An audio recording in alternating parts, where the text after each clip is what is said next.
Real ones with me, I know we gon' beat the odds. Yup. Counterfeit, guess it from the thought of it. People fake, think they need to start a kid. Tryna be real, this right here to start a kid. Guys, before the episode begins, we want to let you guys know that this episode is sponsored by Giant Snacks and Frostbite. During this episode, we are going to ask Jon what his favorite rod and reel combo is. And we are going to be giving away that rod and reel combo to one of you guys for thanking you for watching our podcast. Scheels is also going to be giving away a $100 gift card, so there'll be two winners, one for the Frostbite rod and reel and a winner for the $100 gift card. The way to enter the giveaway is by liking this video and commenting down below what your favorite fish to catch through the ice would be. Mine is walleyes. So leave a like, drop a comment, and watch the full episode to see what Jon picked as his favorite rod and reel so you can get entered. Huge thank you to Scheels in Fargo, North Dakota for allowing us to come in and film in their store. You can come here and pick up some Frostbite gear as well. And thank you guys for watching. Now let's get back to the podcast.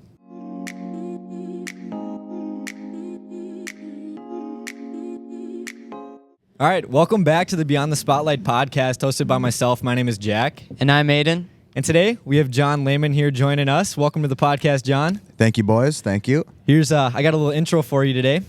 Today we're excited to be welcomed by Jon Lehman, one of the creative forces behind the MinnDak Outdoors YouTube channel. The YouTube channel has amassed over 260,000 subscribers and over 40 million views. Best known for his hunting and fishing content, Jon has become a favorite among fans of outdoor adventures. We're excited to dive into your journey today. Jon, welcome to the podcast. Thank you. Woo! Thank you. Let's go. That was a crazy intro right there. You guys are hyping me up way too much. How are you doing this morning, man? I'm doing good. It's cold outside. We're finally getting that cold weather. Yep. So trying to stay warm. We were avoiding the snow pretty good for a while there, but now it's starting to show back up. So yeah. Awesome. Well, for those people who don't know you that are listening right now, besides what I said in the intro, could you give just a quick elevator pitch on who you are? Yeah, yep. So my name's Jon Lehman, and basically just a regular old guy from the 605 in South Dakota. And back in like 2016 or so, my brother and I kind of decided to start the whole YouTube thing. Just started it as kind of like, I don't know, a pastime or something to do for fun, just to look back on with buddies, kind of just like messing around, you know? Yeah. And one thing led to another, and fast forward, what are we in, 2025 now? It's me and my brother's full-time job, so it's been a wild ride. Yep. That's awesome. Where did you go to high school? I went to high school in Brookings, so it's Brookings Okay. High School, and we're not as big as like the Fargo area, so there's only one high school. Sure. It's not multiple. Yep. In high school, did you play any sports, or how was that? Yeah, so I played hockey, baseball, and football. Football being probably my favorite sport, and I actually I got a scholarship and I played football for three to 4 years at MSUM, Moorhead at right? MSUM. Yep. So roll Drags. Shout out to the Drags. There you go. If you know, you know.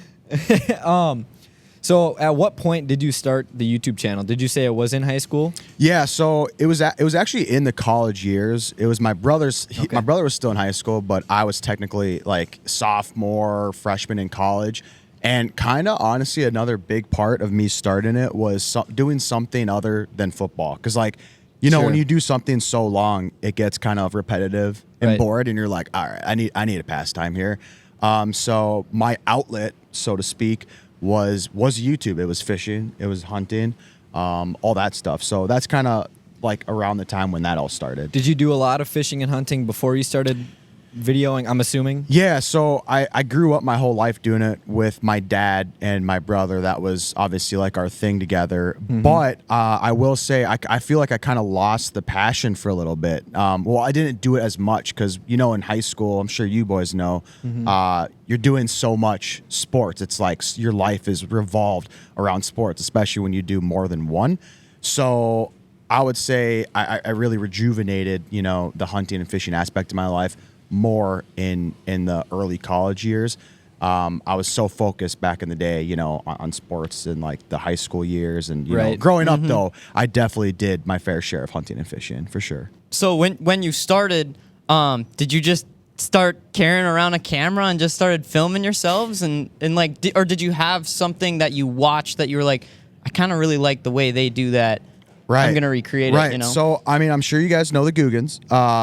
John B, One Rod, One Reel, Lake Fork guy, Yep. Flair, Peric, all the homies. They're kind of like the OGs of the like YouTube industry on the fishing side of things. And I watched John B like super heavily. He was a huge guy that I watched, and Same. obviously Flair was a huge guy that I watched too.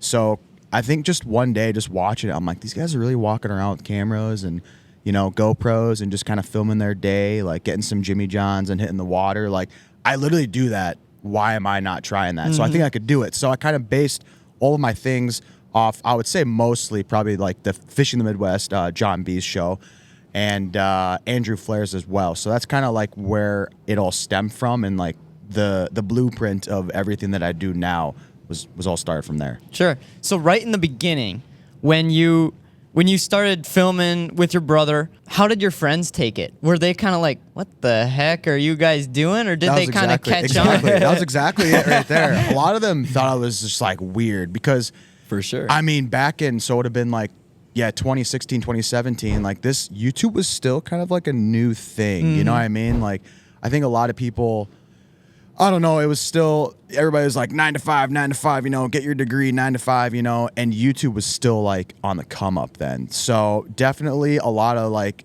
it was a lot of like jokes, you know, like, oh, how's your YouTube channel going? Yeah. You know what I mean? Like, Yeah. it was, and like, you know, I played around, it was funny. Like, I played around with it. It was totally fine. And I kind of just brushed it off, you know, didn't really think much of it. And then, you know, now we're here. So it's kind of, I don't want to say, it was kind of like a motivator though, I'd say. I'd Sure. say it's a little bit of a motivator. And then I'm but yeah. assuming, like, once you started having a growth, friends kind of started hopping on and were like, Yeah, "Oh, they're this like, is cool." They're like, whoa, what are you're making money off this Yeah. stuff? Like they were confused, you know? So Yeah. it's definitely a lot different than what it was, you know, 4 or 5 years ago. But We even see that same thing for us now, and it's like obviously much more acceptable, you could say, or normal.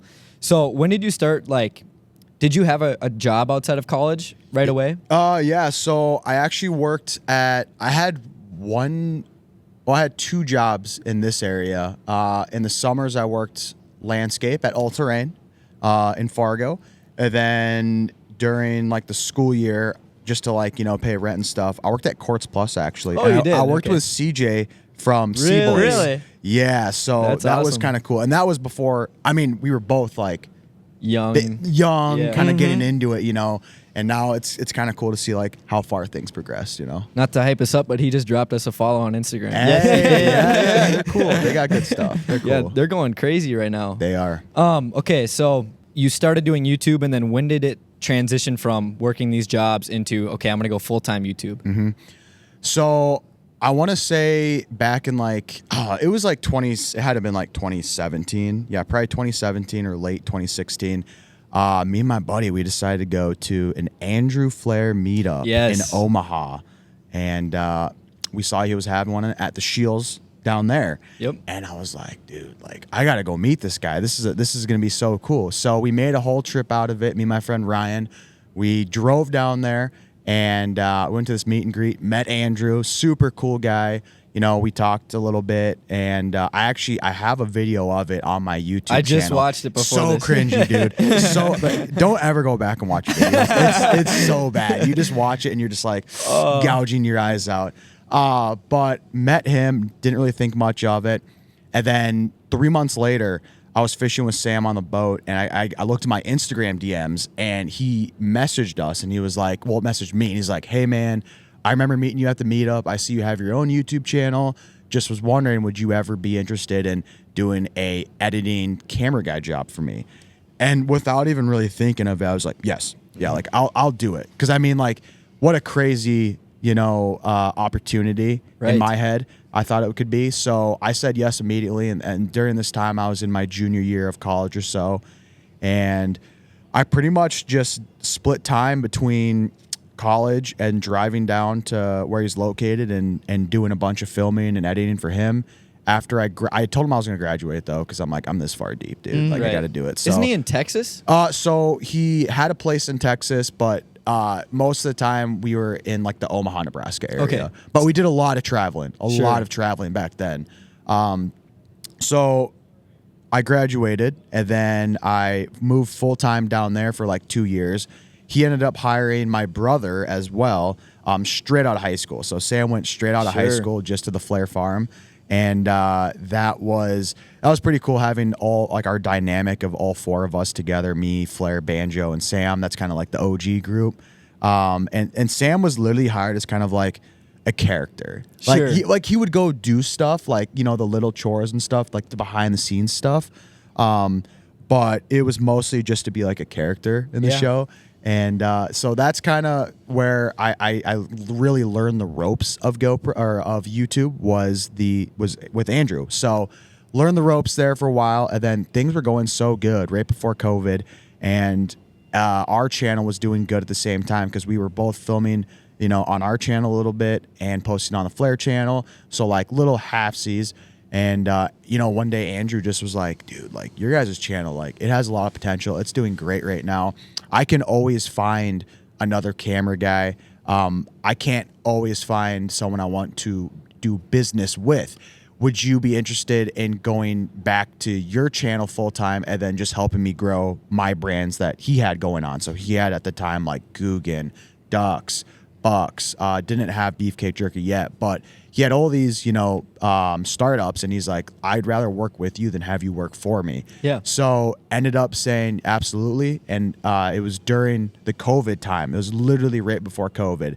So I stopped doing stuff with Andrew or working for him and started doing our own stuff with Sam and myself.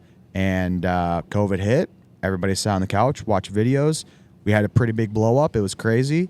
And now we're doing it full time still since whenever COVID started, 2020 was. Let's go back to when you were with Flair. What were some of your favorite moments or videos that you've got to film? I'm going to say definitely went to the Amazon, and we lived on a houseboat for a week or so. That sounds fun. Yeah, we were in the Amazon on the Amazon, the Amazon rainforest, and we were doing fishing for peacock bass. Oh yeah. And it was probably the coolest thing I've done. It was probably my favorite thing that I've done with him.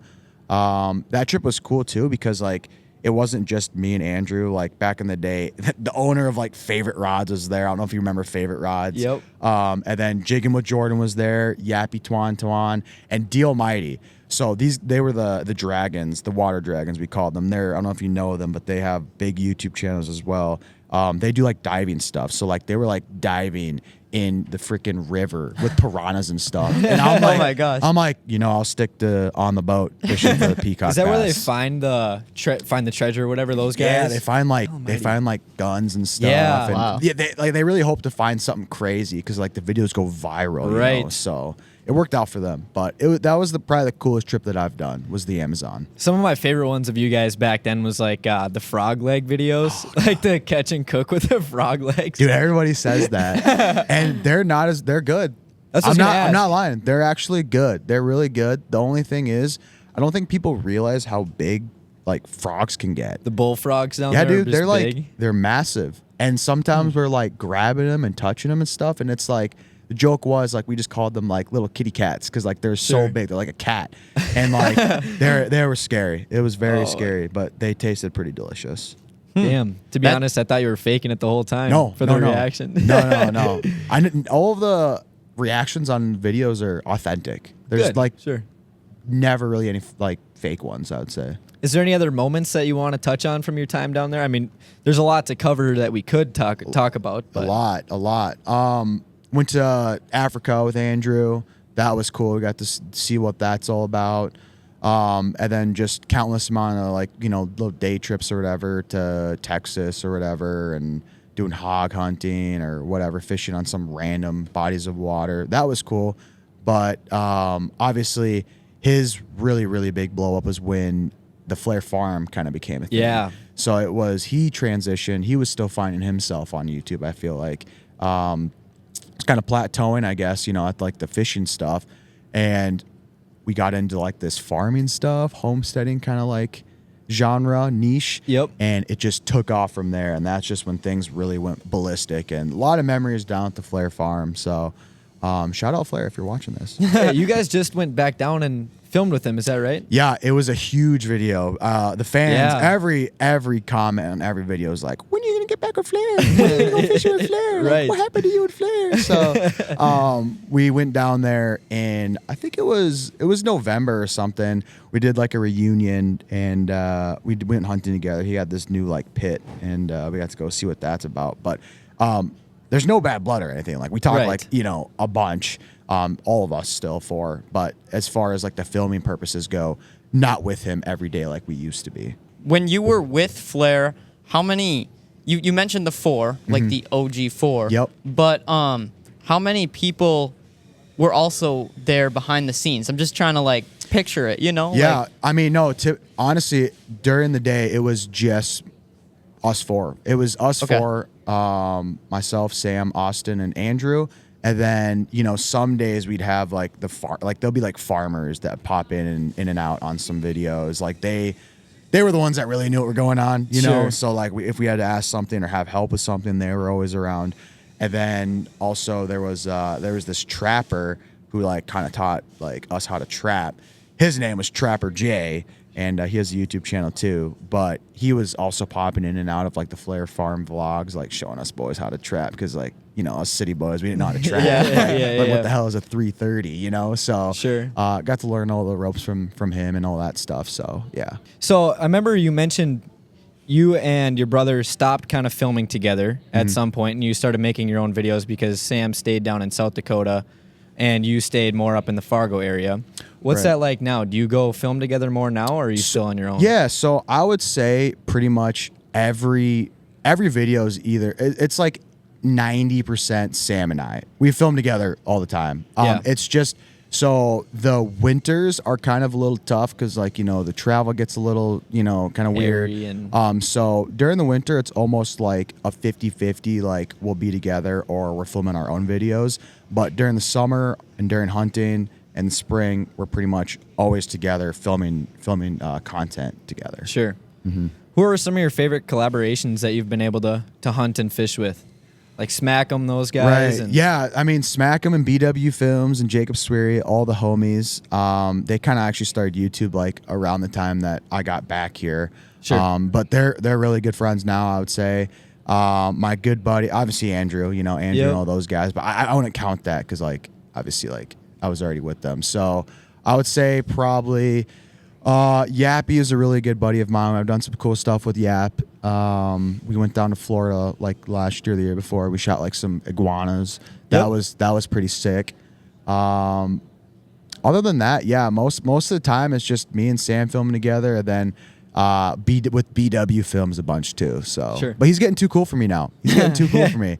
he doesn't Yeah. invite you anymore, or what? Yeah, he's like filming stuff with Tim Wells now all the time, Okay. and Barstool. So he's too big time for old Johnny boy. So I don't know what's up with that. Dude, tell us about your new shack, the MinnDak Shak. Yeah, so this last spring, I got a random email from Ambush. The owner of Ambush is named Tim.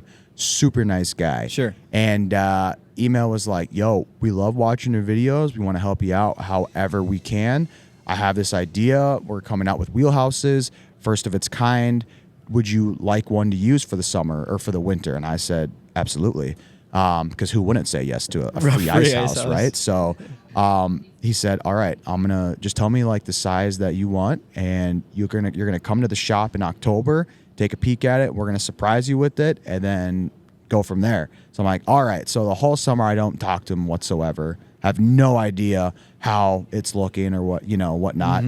I go down there, and they reveal it to me, and it was like nothing I thought. I thought it was going to be like a generic, ice house, solid color. They had this thing wrapped. They had our logo on it. They had everything on it. Like, it looks so cool. And we've already brought it. We're, February now? So we brought it on like multiple trips so far. It's working great. They wanted to give it to somebody that would obviously like test the limits of it.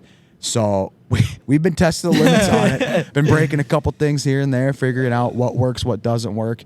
And eventually the goal is to help them design another one in the future. Sure. And come out with that. That's a pretty good marketing thing, I feel like, too. How many people recognize you just from that, Dude, from a that lot. ice house? A lot. So many people driving by like with their phones when they're that you should be driving. Don't Yeah. be doing that. But like they're driving by, oh, it's MinnDak, with the phone and tagging us. That's cool though. I think it's really cool.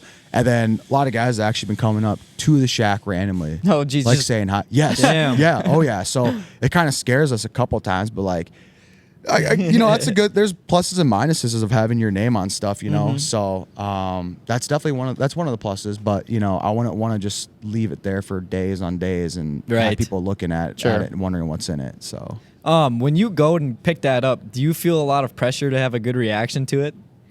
I mean, I trusted them. I knew it was going to be authentic and Yeah. real, and there was never one thought in my head saying like, oh my god, I hope it looks good. Like I knew it was going to look good. I knew Right. it was going to be sweet. So it definitely exceeded my expectations when I got there for sure. Sure. Yep. That's awesome. Going back a little bit to when you were with Flair and he kind of like sent you on your way and said like I want you to like continue your own YouTube channel. How did that feel for you? Because that's completely different. And now you're like saying, okay, I'm going to transfer over to my own YouTube channel.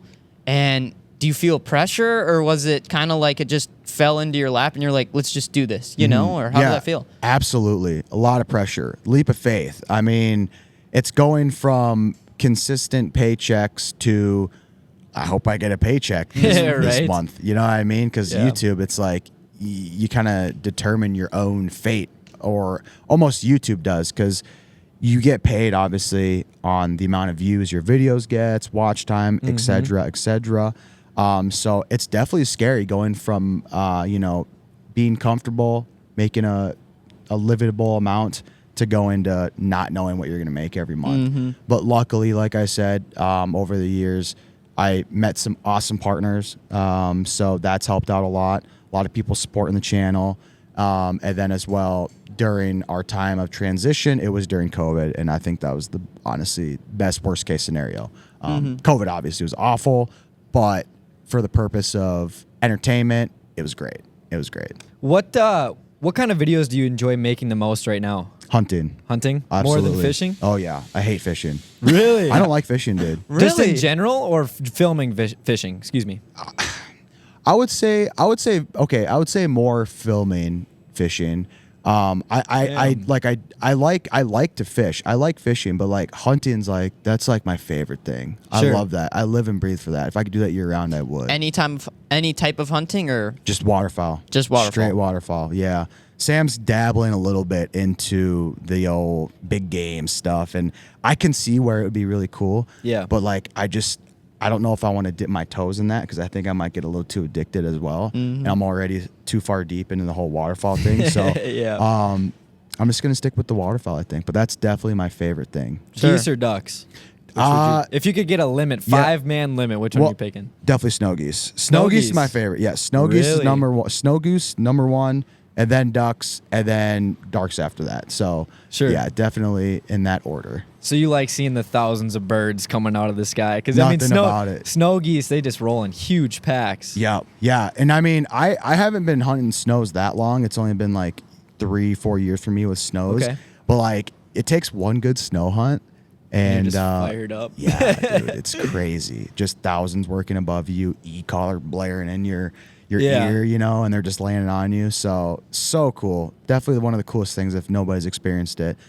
You got to go try it. You have to try it. You'll get your butt kicked a bunch. Yeah. But like I said, the one time gets you hooked, and definitely gets me hooked. The cool thing with you is like that's your job. Like Yeah.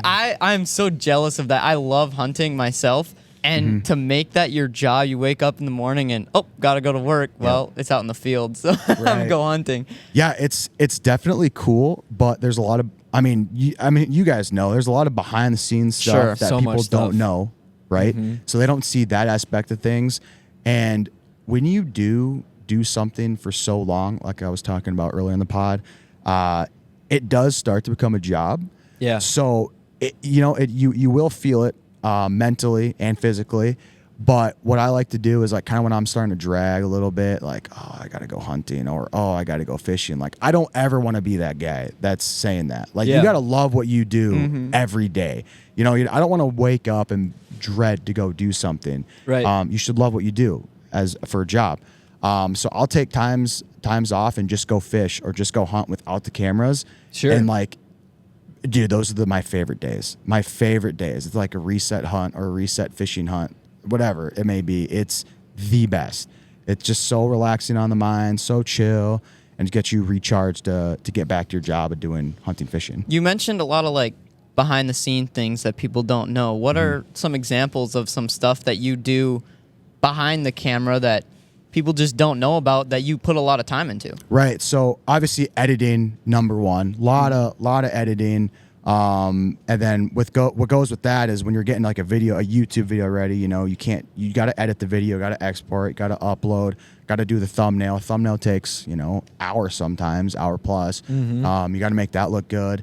And then answering emails and doing all like the behind the scenes like business stuff, like making sure Sam and I have partners to work with. Yep. Getting all of those things lined up, getting Airbnb set up for future trips, whatever it may be. There's a lot of like little things like that add up, and when I think about it, it's definitely 40 plus a week, hours putting into. So it's a lot. Yeah, that's definitely something like I think people don't understand because they watch like a 30-minute video, and I think of literally any YouTuber. You watch them and you're like, this is so entertaining, this is great, but they've been doing that for weeks and then they put it together or whatever else. Not there's a lot of behind the scenes things that people don't necessarily know that makes it a full-time job. You probably couldn't even have another job on top of this because it is so full-time. Yeah, absolutely. There's a lot that goes into like the whole media things. I guess I will say that sometimes it's a little bit easier, whether you make it like what I'm talking about is say I'm filming something and I know I'm going to use a certain part, you can like have cues for yourself or something to make it easier for the process later of editing. There's little things that you can do to help you with that. But in the end, it's still going to take a while and it's still a process. Do you have a girlfriend? Fiance. Oh, yep. congratulations. Fiance. Nice. Thank you. Yeah. Awesome. We're getting married this fall in Alaska. Really? Yeah. Little destination wedding. Yeah. Alaska's like my favorite place. One of my favorite places. We spend every summer there, and to get married there, like that's gonna be sick. Yeah, So that's cool. Jay Siemens mentioned one time, never go to Alaska when you're young because otherwise nothing will top it. You won't want to leave. Yeah, You won't want to leave. Yeah. Have you guys been? No, Nope. never been. Oh, it's beautiful. You don't even need to like to fish or hunt. Sure. Like you can just go there and just drive around and be like, oh, this is sick. Do you like fly fish there, or what's your summer look like in Alaska? Yeah, How long have you so- been going there for? Well, so my grandparents live there. So I've been going there since I was like a little guy, yay big. And, 3-4 years ago when I got into the whole YouTube thing, I just kind of was like, okay, why am I not just spending the whole summer here? Like I come and spend like 2-3 weeks, every year, but why not the whole summer? It's a content hub. So I said, screw it. Found a short-term lease pretty much and just started doing it. And man, the people I've met out there and the things that you can do out there is unbelievable. Yeah. It is so cool out there. And yeah, it's mostly obviously fishing. We're there for the fishing, but there's a lot of things that you can do besides fishing. Do you hunt out there at all? I personally don't. It's a little bit harder as a non-resident. Right. But, I have a lot of friends that are obviously residents now and like they do all the hunting stuff and it looks really cool. I want to go back. The first thing I want to do is go back and like do some sea duck hunting out there. Interesting. But obviously when you think of Alaska hunting, it's like, big game, moose, rams, whatever, sheep. Yeah. Bears, all that stuff. You mentioned sea duck hunting. What does that look? I don't even know what that is. It's basically you go sit on some rocks and pass shoot some birds. Okay. Or hopefully they decoy. Sure. But it's cool because it's like birds you can't shoot here. Obviously, Right. it's not. They're like sea ducks. So definitely want to make a trip back out there. Huge thank you to today's sponsor, Giant Snacks. Giants is a small family-owned business that specializes in premium flavor and giant snack sizes. From sunflower seeds and pistachios, pumpkin seeds and cashews, Giants has all the great snacks you need. Don't forget some of the great flavors that they offer, from dill pickle to sweet Thai chili. Or whatever flavor you're craving. Check out the newest flavor that just arrived in stores. Big Easy cashews and Big Easy sunflower seeds. Available now online or in a store near you. Huge thank you to Giant Snacks for sponsoring this podcast. Now let's get back to the podcast. Going back to the business side of YouTube, you mentioned you want to have partners with you and Sam. Who are some of those partners that you've worked with before? Yeah, so all of like Andrew's companies, they were with us from the start. Like Ducks, Bucks, or whatever. And Onyx has been an OG of the channel. That's been like one of the best people to work with. They're so nice over there, based out of Montana. They make a great app, and they're coming out with Onyx Fish now too, which is pretty cool. A lot of those people, I definitely like finding long-term partners. You'll find a lot of like one-offs, like, oh, you want to do an ad for X amount or whatever. And yeah, you can do it. But like, I want to partner with people that, I truly believe in their products or services that they offer. Mm-hmm. And they're going to support me and Sam's, channel for, the future, not just one video. Right. Right. So I definitely like finding people like that. Scheels, great one. A lot of cool people I've met in this industry. So Frostbite, you work with Frostbite. Frostbite, yeah. Yep. Talk a little bit about how your experience has been with them. Yeah, so Frostbite started, it started way back, like it was around maybe before even COVID. Yeah, it was before COVID.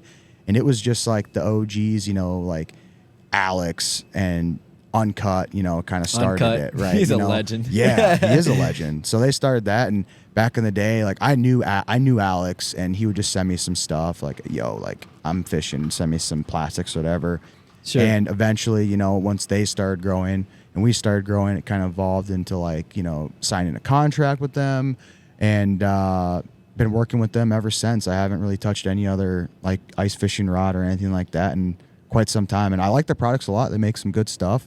They catch a lot of fish too. What would you say your favorite rod and reel combo is from them? I would say their diesel reels are awesome. So I'd definitely say that. And then their Smoke Show rod is my favorite. The Vanna Black or Twilight Series Smoke Show. It's a medium light. You can use it for perch, crappies, or walleyes. A little bit of everything. It's got that sensitive tip, but it's got a good backbone too, and it's graphite. So did you buy the long? Is it a long one, or is it's about 37, I believe, 37 or 38, one of the two. Yeah, I just got my North Dakota license for the first time this year, so I've been trying North Dakota. Do you like to fish North Dakota or Minnesota more, or South Dakota? Oh, the Dakotas, 100%. Yeah? Stay away from Minnesota. Too much pressure, too many people. Yeah. I mean, there's it's cameraman's it's going, slept boo. on. It's slept on, bro. The Dakotas are slept on. They really are. There's a lot of big fish, a lot of birds, a lot of deer, whatever. I love it out there.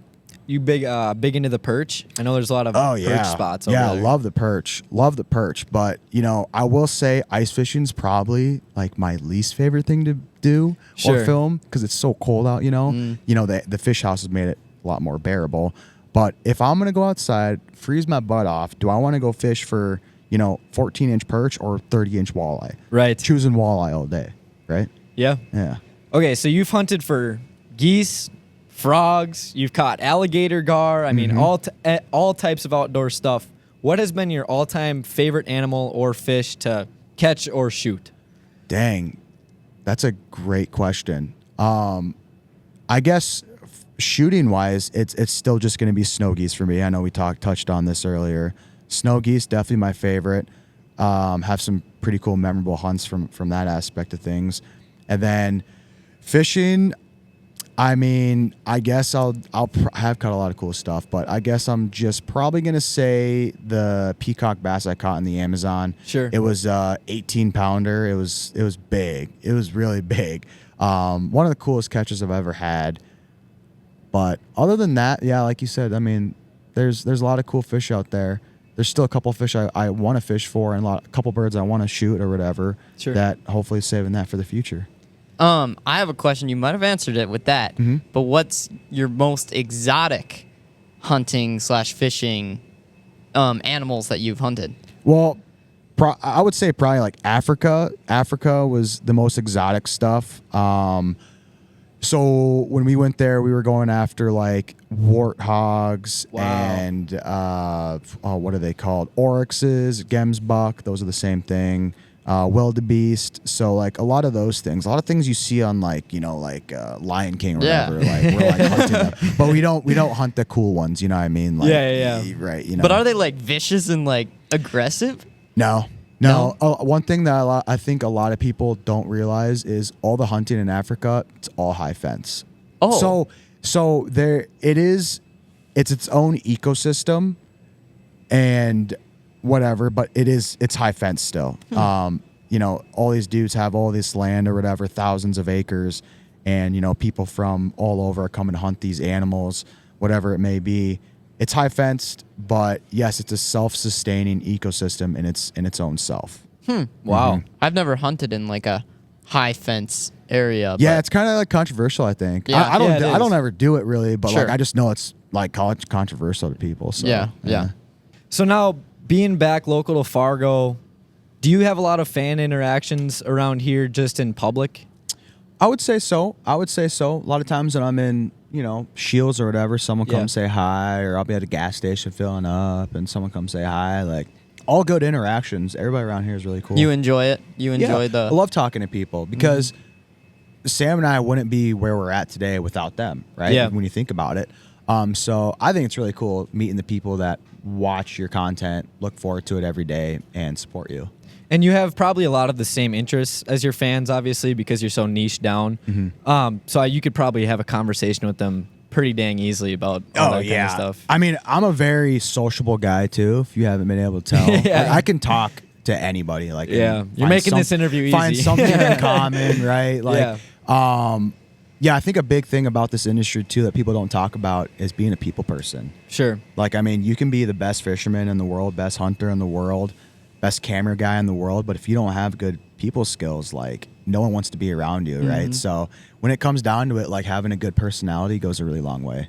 Are you ever finding yourself in like a weird area, like I don't know, the grocery store? I guess that's not weird, but like a weird area in public and people recognize you, and is that like uncomfortable ever, or is it just totally, you just kind of have to watch your back and make sure you're always kind of No, I've had some like just random ones, like like you were saying at a grocery store, like some small town bar, where there's like 5 people that live there.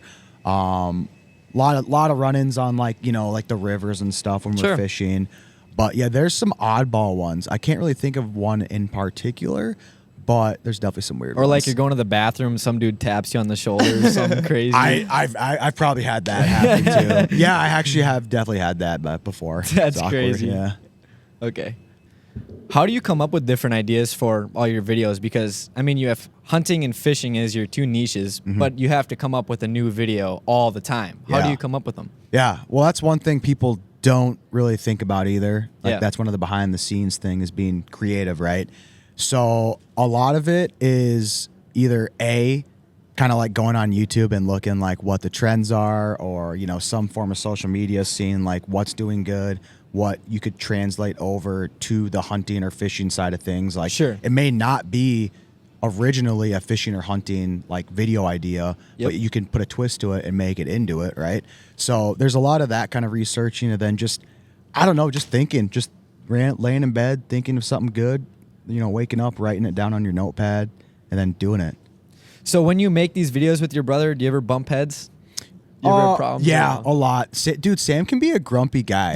Low key, if he hasn't had his sleep or hasn't gotten any food or caffeine, like he can be really grumpy. I would say 90% of the time we're perfect together. But then there's like that 10% where he's grumpy or whatever, or I'm grumpy, and we just like butt heads. So and at the end of the day, you're still brothers. We're still brothers, so that's what makes it nice. I mean, like I can be like really hard on him, or he can be really hard on me, but like there's nothing that he can do because like we're brothers. Like he's not gonna be like, all right, you're just not my brother anymore. Yeah. You know what I mean? Like it's all Right. gonna work out in the end. And how much younger is he than you? So so he's 24, I think. He just turned 24 in October. Okay. How old do you guys think I am? 27. 29. Yeah, 29. Oh, I'm dang. an old fart, low key. I'm an old fart. It kind of just went like that. You So know? did your brother? This is kind of funny. Did your brother always kind of look up to you? Do you think? I would say so. I don't know if he would like to admit it. Sure. Yeah. But I mean, every like younger brother kind of looks up to their Yeah. big brother, right? And hopefully I did a good job setting good examples for him and all that stuff. So yeah, he turned out all right. Okay, so we're going to talk about some of your most popular videos that you have on. Tell us about that 65 bird hunt with the Yeah. 20 gauge. Yeah. Okay. Well, technically, we had other video. I'm gonna throw this out there for the OGers. We had other videos that had more views, but during like, I don't know when it was. There was a YouTube scare 2-3 years ago. We deleted a lot of our really popular videos. Really? So our most popular videos were like small game videos. People love squirrel rabbit hunting with a pistol or Amazon gun or whatever it may be. Those were the most popular ones. But currently, yes, I think our most popular one is that 65 bird hunt. You in the said hay bales. YouTube scare.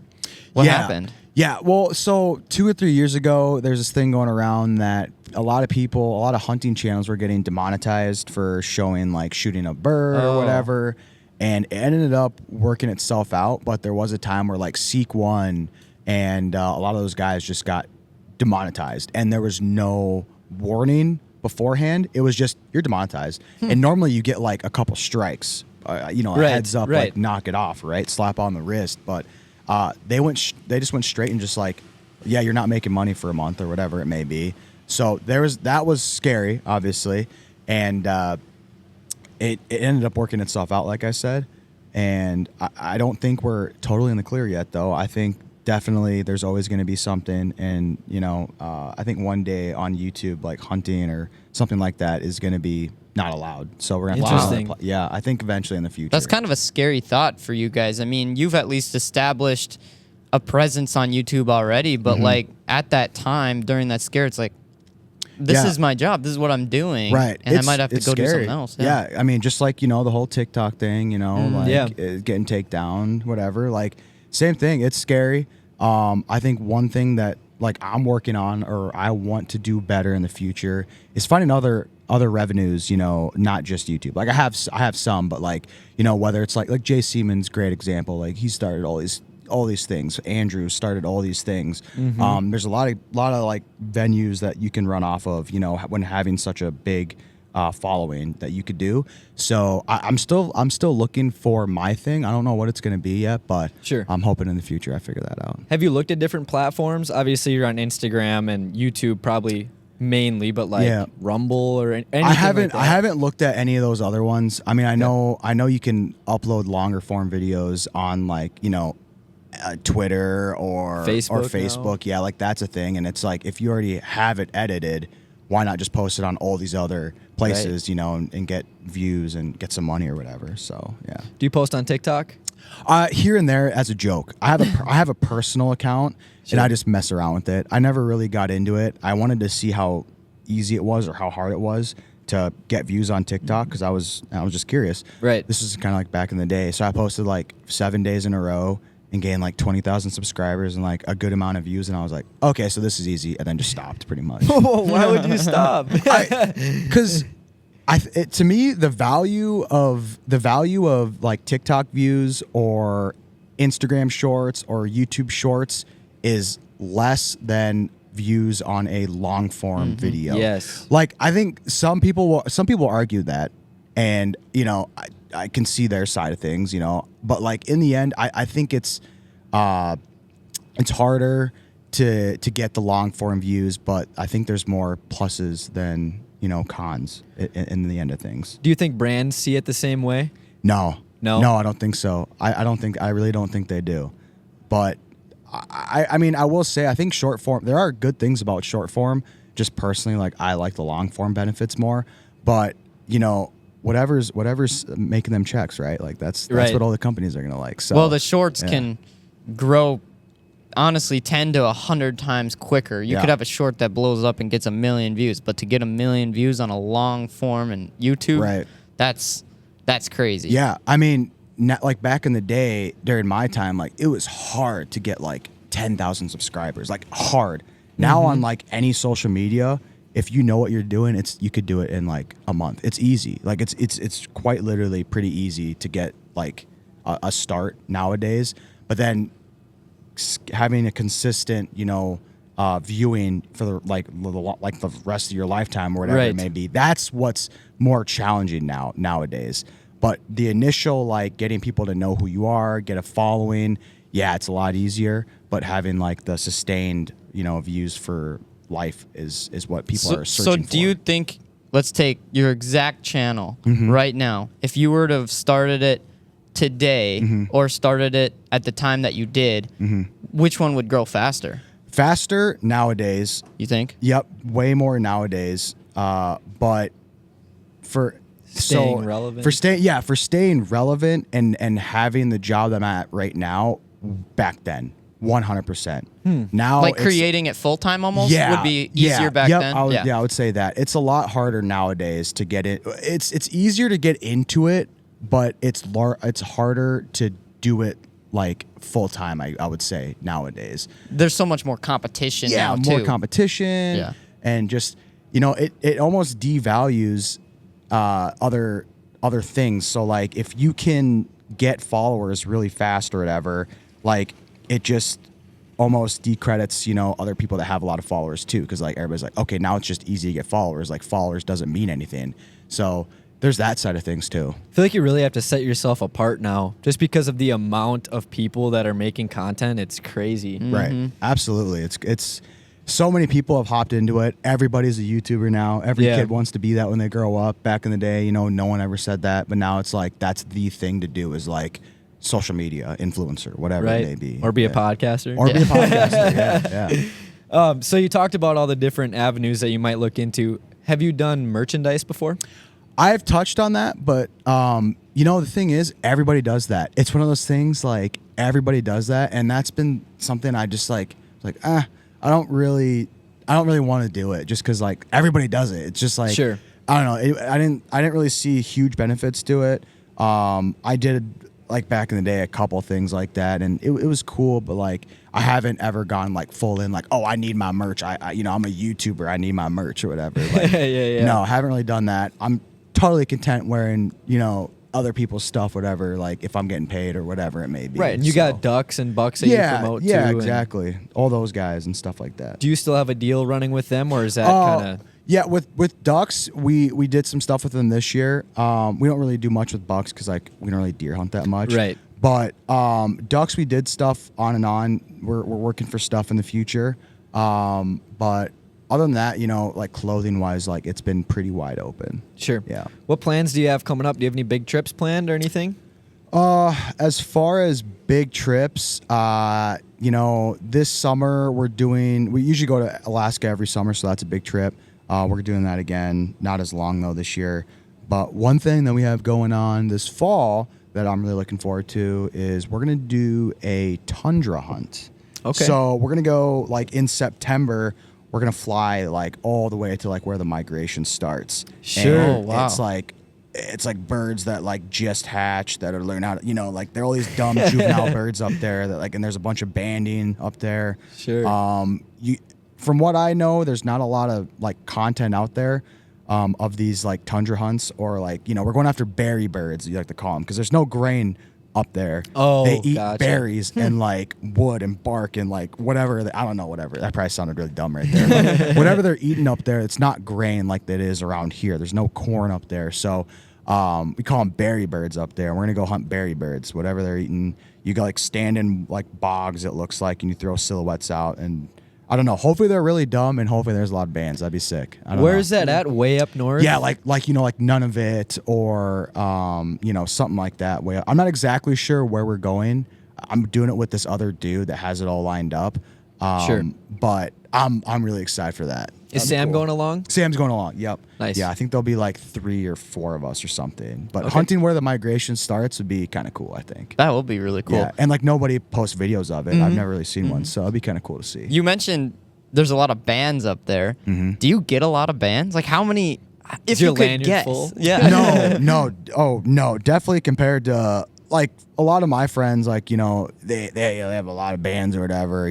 I've never been like one that's like, okay, bands is the reason I hunt. You know what I mean? Like, don't be that guy, Right. But like when you get a band, it's really cool. I think I have like 5, and they're all snow goose bands.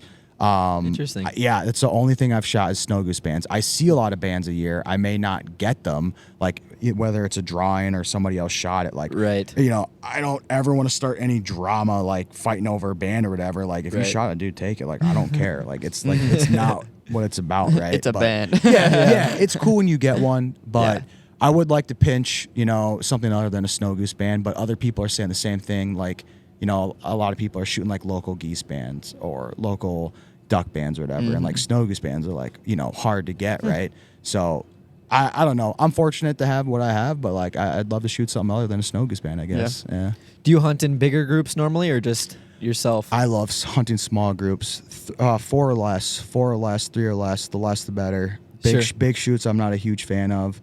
A lot of different variables with that, but the small hunts are my favorite for sure, or solo hunting. So I saw Smack 'em had a problem with hunter harassment last year. That was a crazy video. Yeah, that was Smack 'em and Jacob Sweary. Shout out Jacob Yeah. Sweary. Yeah, they had a weird run-in. I'm sure the whole world saw that one. Have you ever had anything happen like that before? Yes, but nothing like To that that. extent? Nothing like Sure. that whatsoever. Or any like DNR visits, anything you've... Oh yeah, lots of DNR visits. But like, I mean, I think that's great when you run into some DNR people. Like they're doing their job. That's cool to see. Sure. But never had any like crazy, you know, like a DNR is like putting me in cuffs or anything like that. Right? Like, Yeah. No, they're just chill, like checking up, seeing what's up, checking licenses, doing their job. I'm Awesome. sure right away when you had people knocking on your ice house, you thought it was. I didn't know what to expect, honestly. Yeah. Have you ran into any DNR this year on the ice yet? No, this year, no. Yeah, I had one in North Dakota. Maybe I shouldn't talk about it. Maybe I'll see it. But oh my gosh, dude, he was so rude and like it was crazy. My first bad DNR experience or law enforcement experience Really? ever. Yeah, he's like literally didn't ask, didn't say anything. Unzipped the door, came in. Let me see your license. And I bought my license, showed him the receipt. And he's like, no, I need to see it in the website. Whatever. So I showed him the whole deal and yeah, and then I made the mistake of bringing minnows across state lines, which thankfully he cut me a break because I didn't know that was illegal. Yeah. But he's like, Yeah. you got to pack up and get off the lake right now. And I'm like, dang, okay. You must have had a bad morning. Yeah, I know. Right. Yeah, it's probably what it is. You know, a lot of the times it's not that they're a bad person, but just maybe a bad day. Yeah, oh yeah. So where do you see yourself in the next 5 years? Next 5 years, I see myself doing the same thing, maybe passing the torch on a little bit more to Sam. Sure. You know, I do a lot of the filming and editing, but I want Sam to do more of that. He does a lot for us.